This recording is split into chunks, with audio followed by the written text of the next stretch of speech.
Whoever is not well or is on a journey, they may make up the missed fasts. In that case, you can give out what is known as a fidya. It's a compensation, a token amount for every single fast. Remember, the fidya is not equivalent to the fast.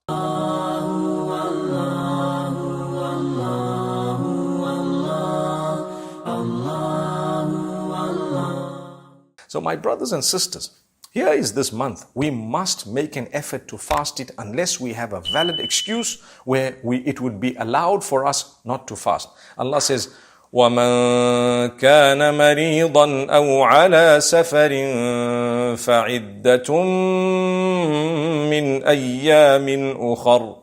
Whoever is not well or is on a journey, they may make up the missed fasts on other days. That's what Allah subhanahu wa ta'ala tells us when He speaks of Shahr Ramadan. Now, if you look again at that, it is such a great gift of Allah, so much of mercy. Allah is telling you, you have to fast. You must acknowledge it's a pillar. You must acknowledge it's a whole month. You must acknowledge that it's the 9th month. You must acknowledge it's the month of Ramadan. And you must acknowledge it's from dawn to dusk. And you must fast.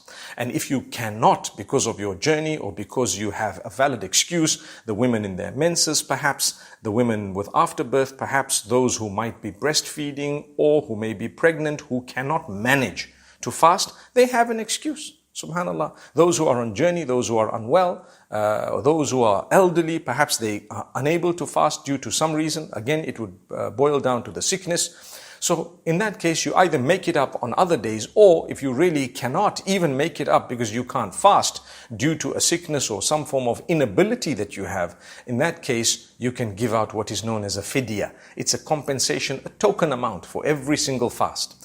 Remember, the fidya is not equivalent to the fast, but it's a token amount of compensation because you couldn't fast. That still does not mean that you must not participate in other acts of worship in the month of Ramadan.